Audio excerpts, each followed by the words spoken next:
Todos venimos a Jesús, voy a usar esta palabra, quebrados.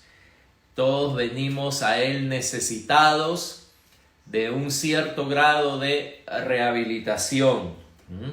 Por supuesto, nuestro caminar con el Señor empieza con un cambio de corazón, que es algo que Él ha prometido. Él ha dicho, les daré un corazón nuevo y pondré mi espíritu dentro de vosotros para que andes en mis mandamientos, para que obedezcas mi palabra. Así que cuando venimos al Señor hay esa disposición diferente, ¿no? Ese cambio de corazón, de querer hacer las cosas diferentes. Sí, todavía tenemos muchos cambios que hacer, todavía tenemos problemas, pero hay un deseo. Todos nosotros encontramos áreas que debemos de cambiar, pero Jesús tiene el poder de hacer los cambios. Amén.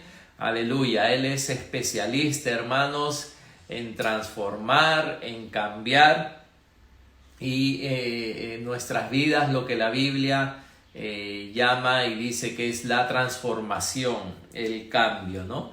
Ser cambiados de lo que soy a lo que Él quiere que sea. Ese es su trabajo, ¿no? Venimos y Él nos acepta, dice, tal como somos, como dice su palabra. Él no echa a nadie fuera, así que venimos todos abollados, venimos con engreimientos, venimos con actitudes, venimos con orgullo. ¿Cuántos de ustedes se acuerdan cómo el orgullo, ¿no?, que teníamos cuando venimos al Señor? ¿Se acuerdan o no? Si no te acuerdas, yo creo que hay que preguntarle nomás a la gente, ¿no? El orgullo que teníamos y tantas cosas, ¿no? Y debemos ser transformados. Y el Señor empieza a transformarnos por su palabra, empieza a transformarnos, empieza a usar personas que pone cerca a nosotros para poder ser transformados, para que nos ayuden, ¿no? Y cuando empezamos a ser transformados, Dios también nos pide que ayudemos a otros, ¿no?, a ser transformados, ayudemos a otros a cambiar. Pero yo creo que aquí, esta es parte del mensaje. Yo creo que muchas veces cometemos el error involuntario, tanto con nosotros como con otros, cuando queremos ayudar a la gente, cuando tratamos de ayudar a los demás. Y me venía a la mente la imagen de la rehabilitación. Cuando alguien necesita ser rehabilitado, cuando alguien ha tenido un accidente, cuando alguien ha sufrido algo, necesita ser rehabilitado. Y les tengo un video, dura 2 minutos nomás. Yo me voy a salir de la pantalla para que puedan ver 2 minutos de un proceso de rehabilitación de un hombre que sufrió una lesión en su columna, y vamos a verlo por lo que él tiene que pasar. Así que voy a salir de la pantalla y de ahí regreso.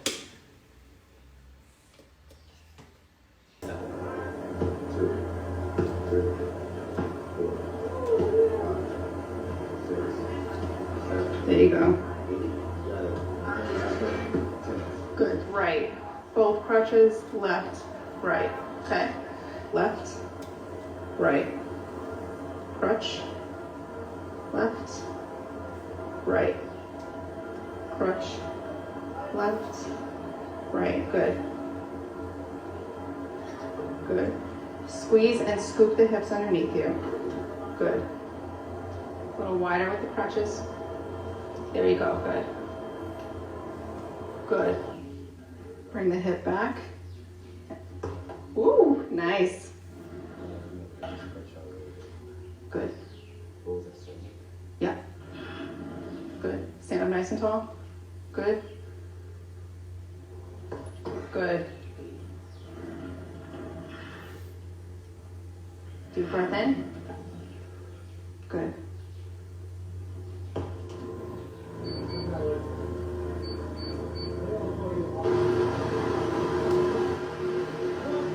You're at 1.5 minutes, 55% body weight support, speed 1.6. Shift to the right, left leg up, squeeze here, body nice and strong and tall, hold it. Shift right, left foot down. Good, even weight. Shift left, squeeze that left knee, left hip, right up. Hold it, left hip strong. Right foot down. Good, squat down. Come forward all the way up. And down. Good. Hips forward and step. Hips forward, step. Good.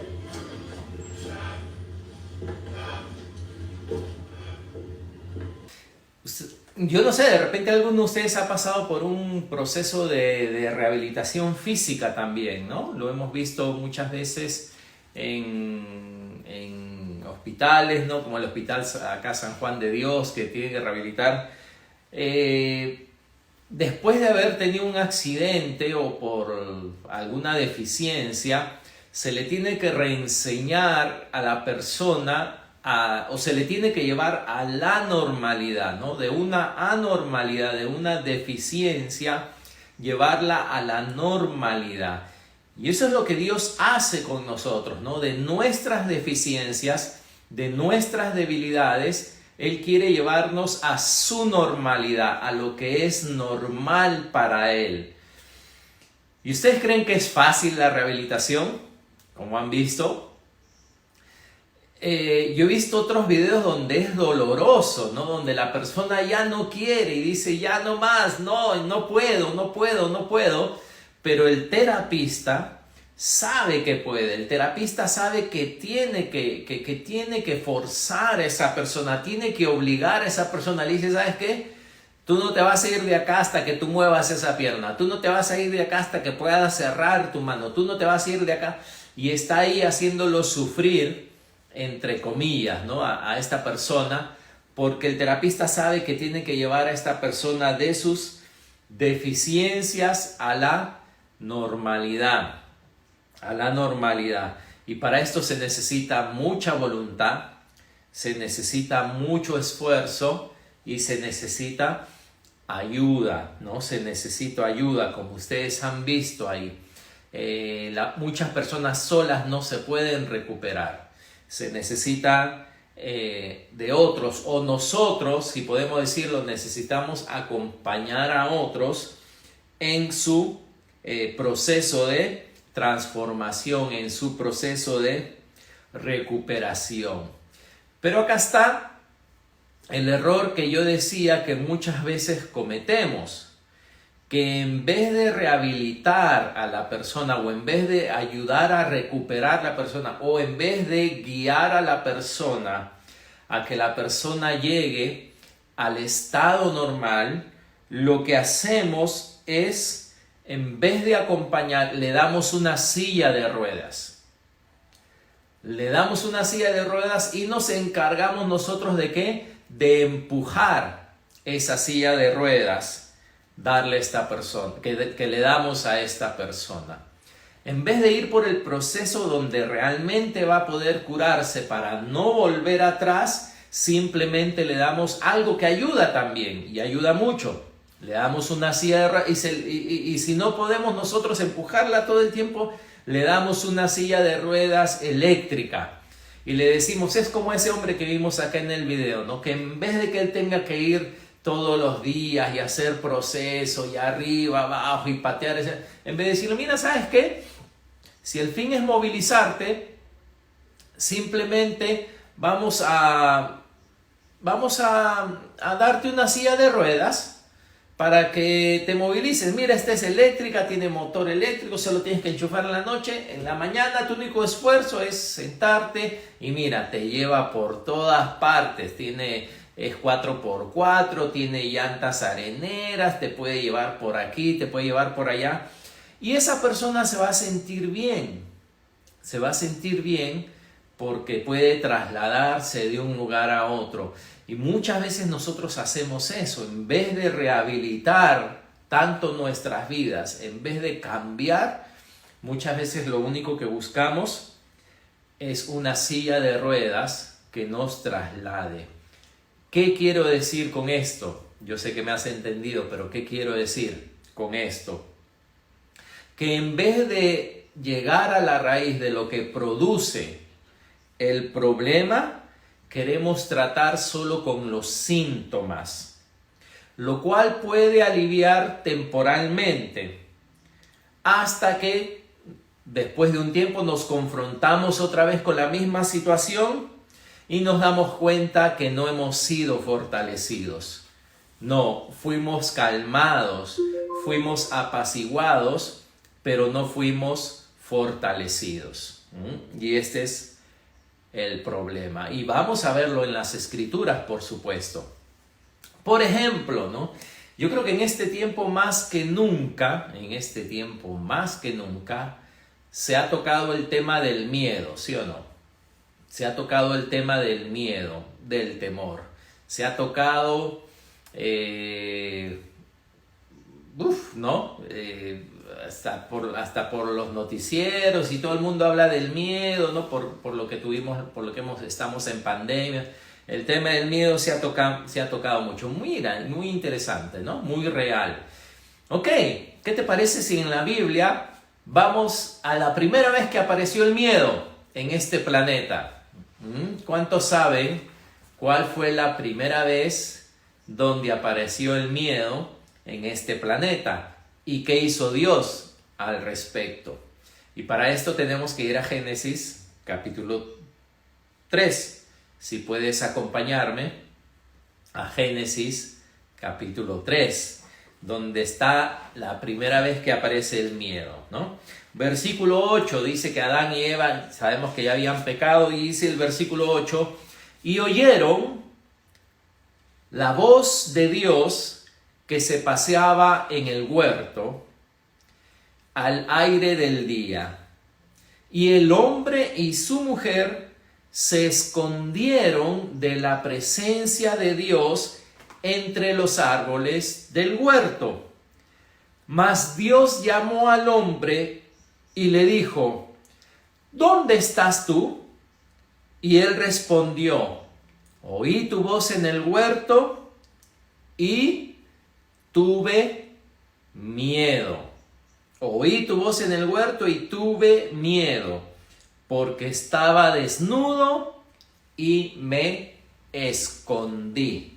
Acá está la primera vez en la Biblia, en la palabra de Dios, que aparece el miedo. Algo, como decía, que en esta pandemia lo hemos tratado, se ha hablado, hemos predicado, la gente ha hablado, etcétera, etcétera. Acá tenemos el origen del miedo, ¿no?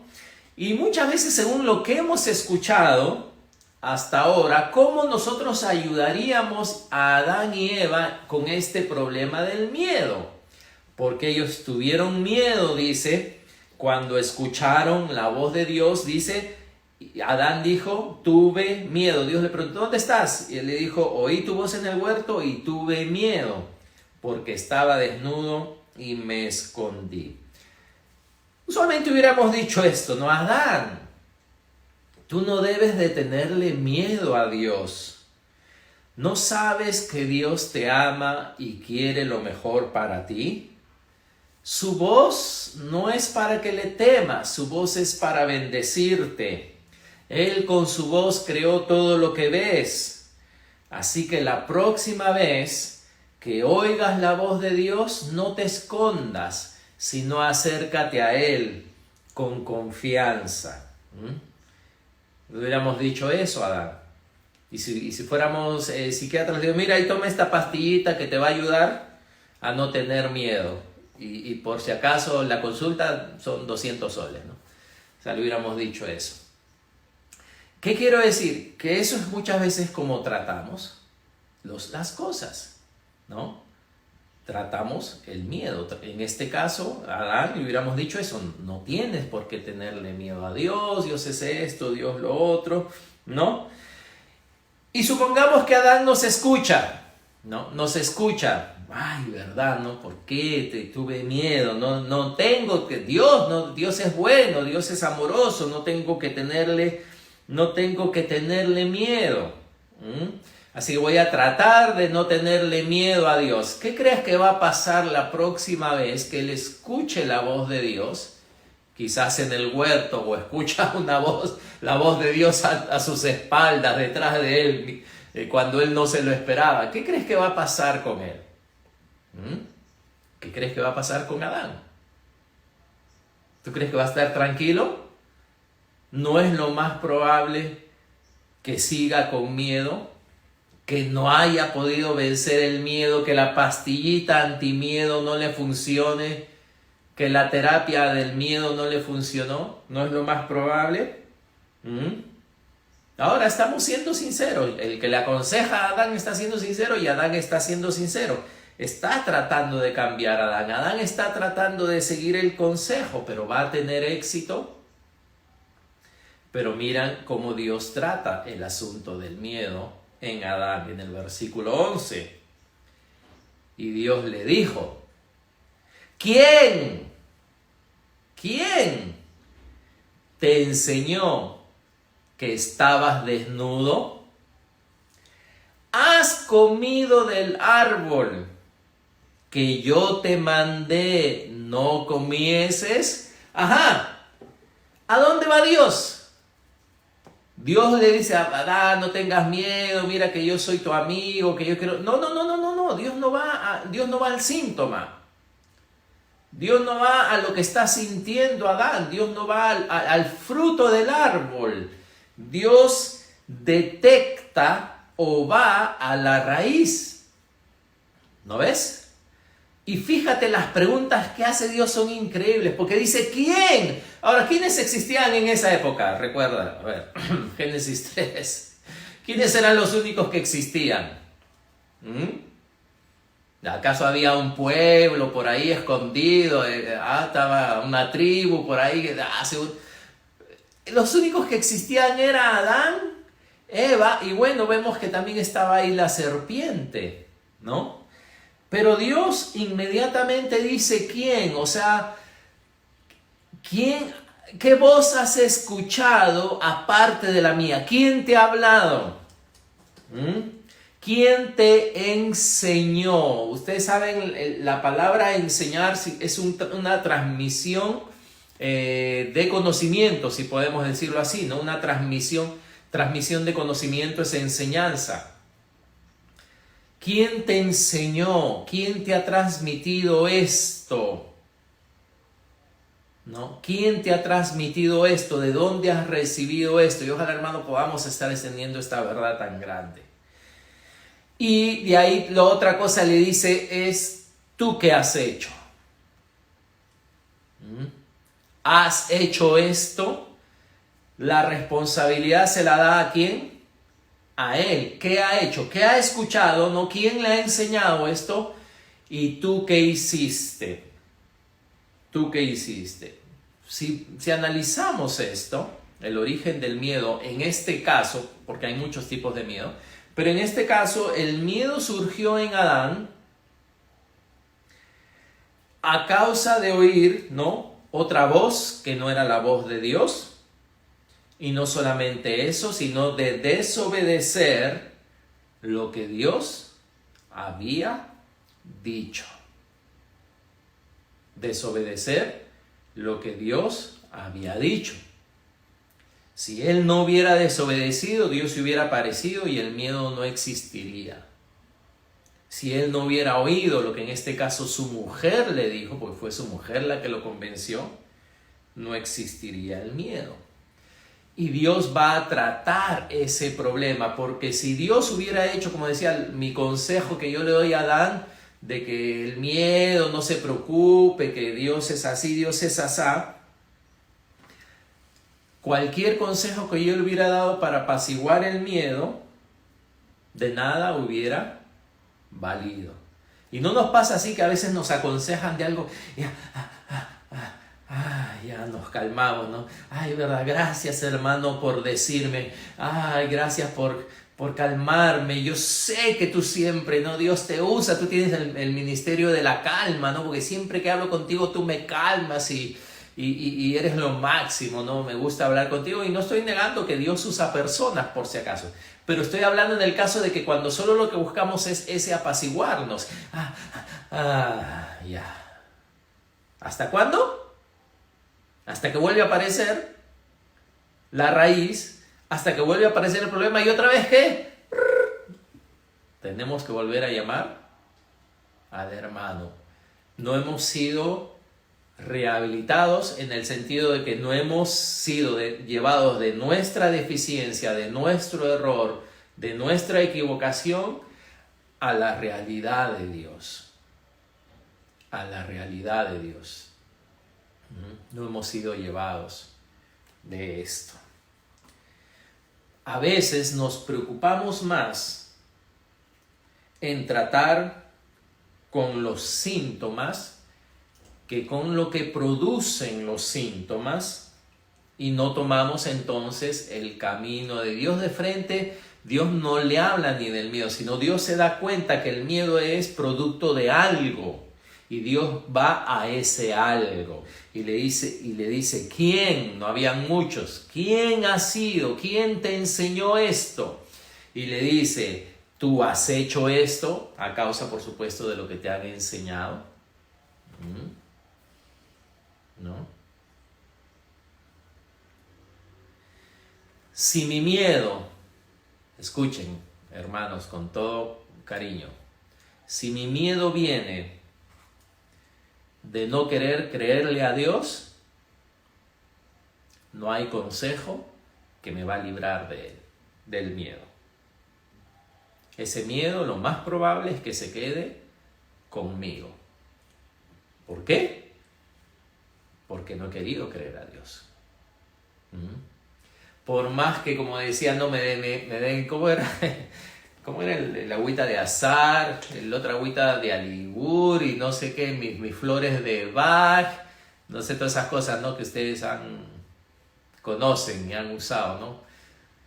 Te van a pasar el huevo, como hacían las abuelitas. ¿Vas a acordar las abuelitas que nos pasaban el huevo, no? Por más que hagan todas esas cosas. Si yo me estoy quedando, si mi miedo es producto de que, ¿sabes qué? Yo no quiero escuchar a Dios, yo quiero escuchar a la serpiente, o yo quiero hacer lo que no. Entonces, ¿el miedo existe? Sí, el miedo existe, sí, es real, sí, pero es un síntoma de algo. Y para recuperarnos al miedo no tengo que darle una silla de ruedas para llevarlo a todas partes y que no me fastidie. No, tengo que rehabilitarme para ser fuerte contra él. Para no depender de muletas, para no depender de la silla de ruedas. Y tenemos tiempo para un ejemplo más. Gloria a Dios. No se me duerman. La otra vez un hermano estaba viéndome desde su cama y adivina que el pastor le estaba escuchando todo y ahí cuando desperté ya había acabado la transmisión. No seas así, por favor. Por lo menos no te pongas almohada, siéntate en la cama. Muy bien. Otro ejemplo, pero este es la primera aparición del miedo, ¿no? En Génesis, por supuesto, tenía que aparecer en el Antiguo Testamento. No se preocupen, no voy a decir el nombre del hermano, él me ha dicho que no lo diga, así que no se preocupen. Y en el Nuevo Testamento, si tú buscas en la concordancia, la primera vez que aparece la palabra miedo está en este pasaje que vamos a ver. Ahora, no digo, por si acaso, para los estudiosos de la Biblia, no digo que esta es la primera vez que el miedo, en cuanto a cronológicamente, aparece en el Nuevo Testamento, pero sí es la primera vez que aparece en cuanto a la concordancia. Y es cuando Jesús está con sus discípulos. Y Jesús está hablando a la multitud y manda a sus discípulos en la barca, ¿no? Y los manda al otro lado y él se queda orando y dice, ya chicos, muchachos, después ya yo los voy a buscar. Y vayan rápido a Mateo, por favor, 14. Mateo 14. No saben, algunos dicen, creo que ya sabemos. Bueno, habrán algunos que yo no conozco que de repente les ha pasado, pues yo solo conozco un caso. Mateo 14. Versículo 25, ¿no? Cuando se levantó un viento, una tormenta. Mateo 14, 25 dice, mas a la cuarta vigilia de la noche. Fíjate, hermano, ellos están a las 3 de la mañana en medio de un mar agitado por olas, por viento, y son pescadores, pero ellos saben que en ese mar en cualquier momento se puede levantar unos vientos bien fuertes. Mateo 14:25. Mas a la cuarta vigilia de la noche, Jesús vino a ellos andando sobre el mar. ¡Wow! Andando sobre el mar. Y los discípulos, versículo 26, viéndole andar sobre el mar, se turbaron, diciendo: ¡un fantasma! Y dieron voces de miedo. Y dieron voces de miedo. Por supuesto, pues, ¿sí o no? ¿Te imaginas? Tú estás en el bote ahí a las 3 de la mañana, todo oscuro, con que se te hunde el bar, y en eso ves una persona caminando por ahí en el agua. Hasta no te hagas. Yo sé que tú eres bien macho y todo, pero hasta los más machos ahí, dice, dieron voces de miedo, porque los discípulos eran hombres valientes también. Y dieron voces, se turbaron y dieron voces de miedo. Pero enseguida, dice versículo 27, Jesús les habló diciendo, fíjense, tened ánimo, yo soy, no temáis. Ese fue su discurso para que no estén preocupados, para que estén tranquilos. Dijo, tened ánimo. Luego habló de él, yo soy, para que ellos sepan quién era, yo soy. Y después le dijo que no tengan miedo. Tú dirás, pero pastor, pero eso es muy simple. Eso es muy simple para decirle a alguien, no les da ninguna explicación más larga por la cual no deberían de temer, solo les dice no teman, yo soy, no teman. Y eso debería de ser suficiente. En este caso, si Jesús lo dice solamente, es lo único que debería ser suficiente para que ellos se tranquilicen y dejen de temer. Y alguno dirá, ay, pero es que yo soy una persona muy temerosa, yo siempre he sido temeroso. Bueno, está bien, necesitas rehabilitación de parte de Dios. Necesitas ser transformado. Como decía, todos nosotros hemos venido con muchas deficiencias a Dios y todavía tenemos deficiencias. Y Él no se hace problema. Pero no puedes estar 1 año, 2 años, 5 años viviendo así. Porque Él quiere transformarte, rehabilitar. Él no quiere que camines con una silla de ruedas. Él quiere rehabilitarte. Así que les dice eso y se los dice claramente. Eso era todo lo que ellos necesitaban escuchar, porque inmediatamente dice, versículo 28, entonces le respondió Pedro, ese Pedro que era verdad. Lo que le venía al corazón y a la mente fue lo decía y lo hacía, muy arriesgado. Y fíjate lo que le dice, Señor, si eres tú, manda que yo vaya a ti sobre las aguas. O sea, Pedro acá sabe quién es el Señor y sabe que Él tiene poder sobrenatural porque lo está viendo a Él caminando sobre las aguas. Y él cree que Jesús tiene poder sobrenatural. Y por eso le dice, Señor, si eres tú. No dice, Señor, si eres tú, yo creo que puedo caminar sobre las aguas. No, fíjate que él no dice eso. Él dice, Señor, si eres tú, manda. Porque él va a obedecer lo que Jesús dice. Él no está diciendo, yo creo que puedo caminar sobre las aguas. No, él está diciendo, si eres tú, tú manda, porque si tú mandas es posible, tú eres el que tiene el poder. Yo creo en ti. No, yo no creo que yo puedo caminar, sino yo creo en ti. Manda que vaya a ti sobre las aguas. Y Jesús le dijo, ven. Como Jesús le dijo, ven, Y Jesús dio la orden y él creía que estaba ahí Jesús manifestando su poder sobrenatural. Él decide salir de la barca, confiando en la palabra de Jesús. ¡Wow! ¡Qué alucinante! ¡Qué valiente! ¡Qué esforzado este varón para hacer esa tremenda petición y creer en Jesús! Muy bien. Y descendiendo Pedro de la barca, dice, andaba sobre las aguas para ir a Jesús. Ahora, fíjate, cuando uno prueba algo nuevo, lo más difícil es el primer paso. Lo más difícil es el primer paso. Y los siguientes pasos se supone que son más fáciles, ¿no? Si tú sales del agua y el primer paso, ¿no? La primera vez que vas a poner tu pie en el agua, tú estás en el fondo, de repente estás pensando, ahorita no se me va, ahorita meto el agua, así que por si acaso tengo el otro pie en la barca, ¿no? O me agarro de una soga, me agarro de la red, porque es el primer paso el difícil.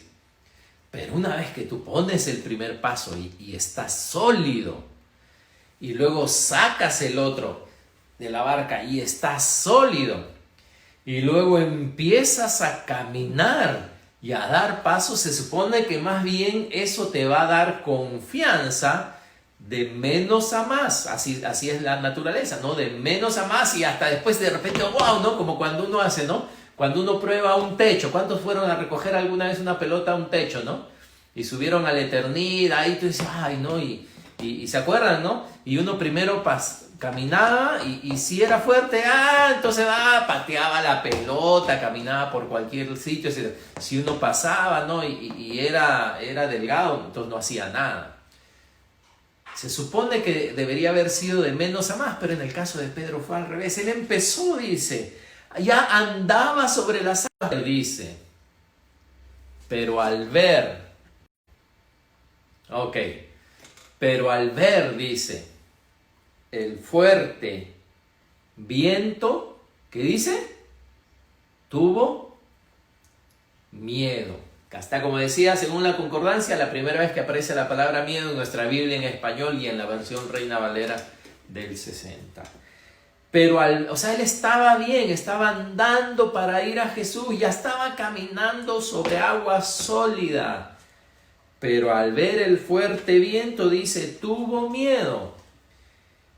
Y comenzando a hundirse, dio voces diciendo, Señor, ¡sálvame!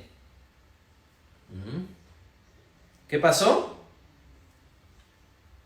Empezó bien, quitó los ojos de Jesús y se asustó, tuvo miedo.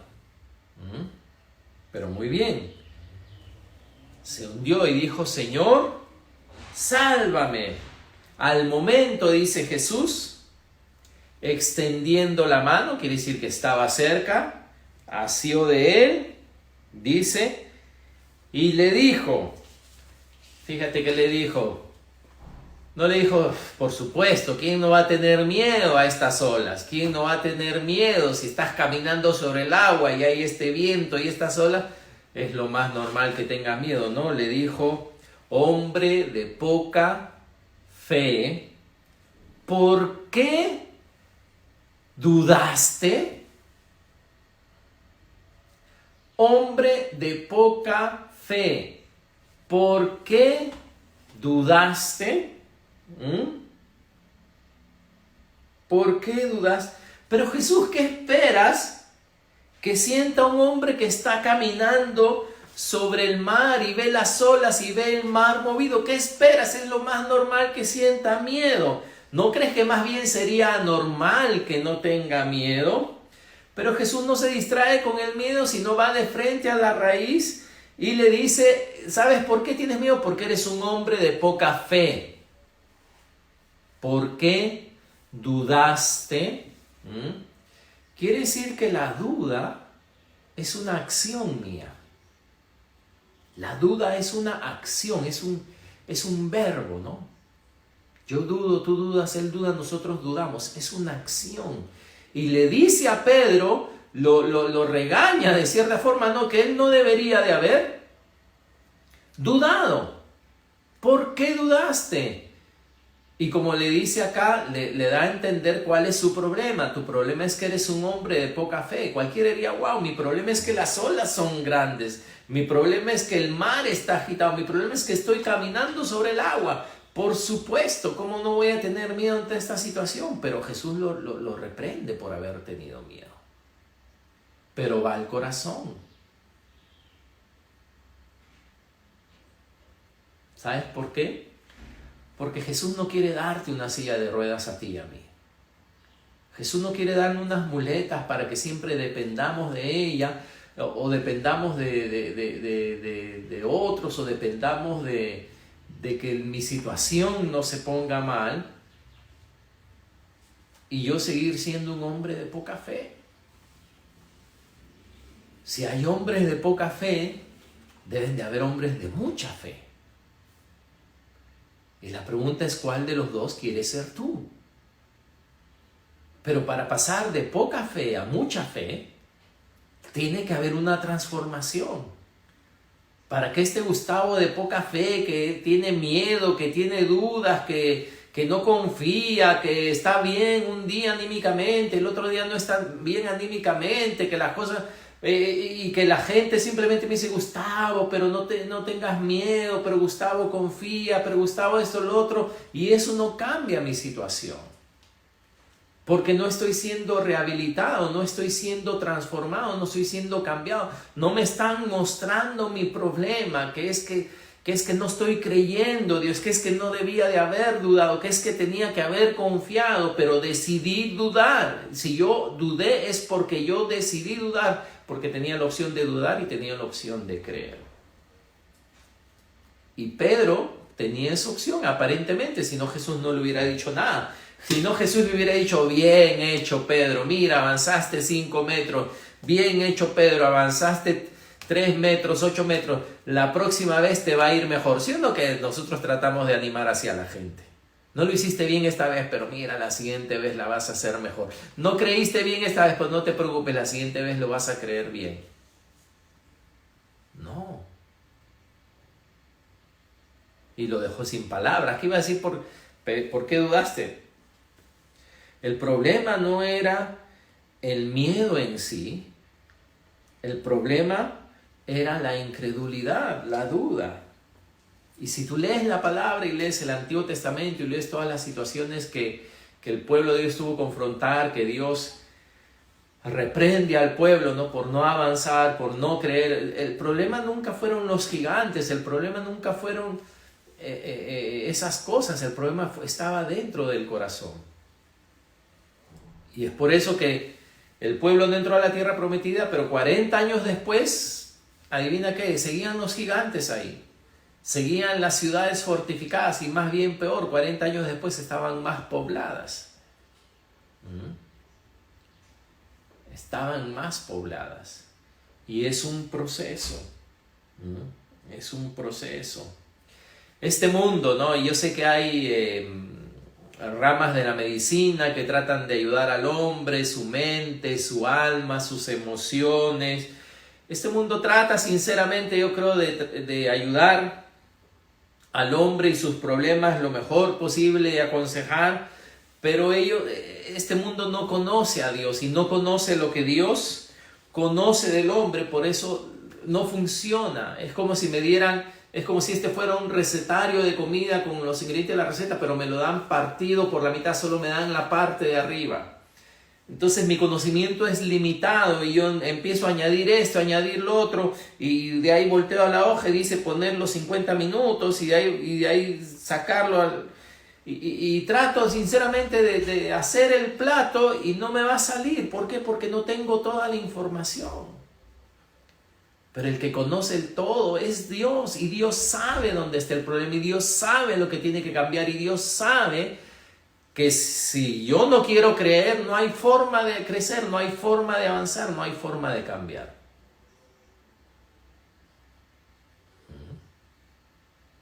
Y ahora, ¿es fácil la rehabilitación? No es fácil, es dolorosa. pero es el único camino, a menos que quiera depender de mi silla de ruedas y de mis muletas para siempre. No hay forma. No hay forma.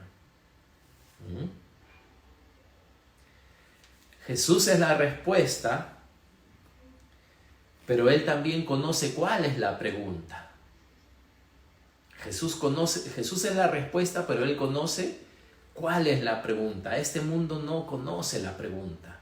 Este mundo cree que el hombre solamente es mente, emociones, o sea, limitado. No, este mundo no conoce de la voluntad, del espíritu, del pecado, de la desobediencia. Este mundo no lidia con esas cosas. Y la Biblia nos dice que hablemos la verdad en amor. Así que esto no se trata de que, sabes que yo creo así y yo no ayuda. No, la Biblia nos dice que debemos de acompañar a las personas en su proceso de rehabilitación, en su proceso. En que no seas duro, ¿no? Como yo veía esas personas que te ayudan a rehabilitar, van a tu velocidad, según tu capacidad. No te hacen hacer cosas de las cuales todavía no eres capaz. O sea, se entienden contigo, son compatibles.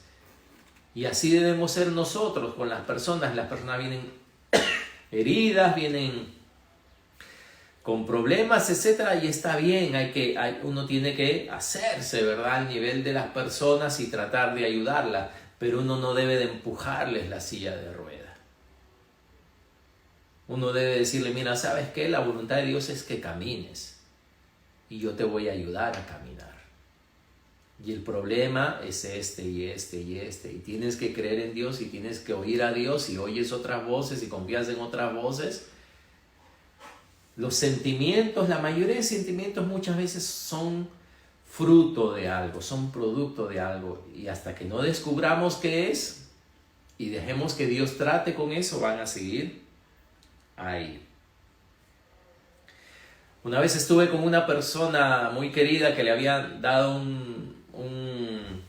una mala noticia respecto a su salud. Estaba con Jenny, así que nos pusimos a orar por esa persona.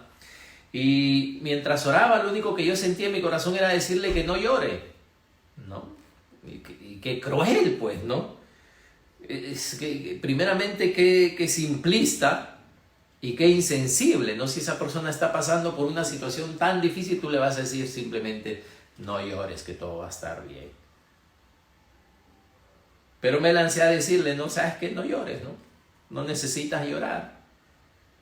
Todo va a salir bien. Eso nomás le dije, ¿no? Pero lo que esta persona testifica es que ella recibió eso, escuchó eso y recibió una confianza de poder confiar en Dios, de que todo iba a estar bien y afrontar su proceso que tenía. Y al final todo estuvo bien. Todo estuvo bien. La persona está conectada ahora seguramente. Y esto, tú dices, pero qué simple. Es como Jesús dijo, no temas. Dame más información. ¿Cómo tú simplemente me dices que no tema? No temas. Yo soy, no temas. Dame más información. No, yo soy, no temas. Necesitamos oír la palabra de Dios. Necesitamos identificar la raíz de nuestros problemas para poder ser cambiados, transformados. Sí, como dije, por si acaso Dios nos acepta tal como somos, con todos nuestros problemas, dificultades, debilidades, etc. Venimos después de un accidente a Dios. Necesitamos ser rehabilitados, necesitamos ser cambiados. Sí, eso necesita. Pero Dios necesita cristianos fuertes en este tiempo. Dios no necesita cristianos con poca fe. Dios necesita cristianos con mucha fe. Amén. Dios necesita cristianos con mucha fe. Y este versículo famoso que habla de la transformación, Romanos 12:2 dice, y no vivan ya como vive todo el mundo. Al contrario, cambien de manera de ser y de pensar. Así podrán saber qué es lo que Dios quiere, es decir, todo lo que es bueno, agradable y perfecto. Amén, hermanos. Que Dios les bendiga.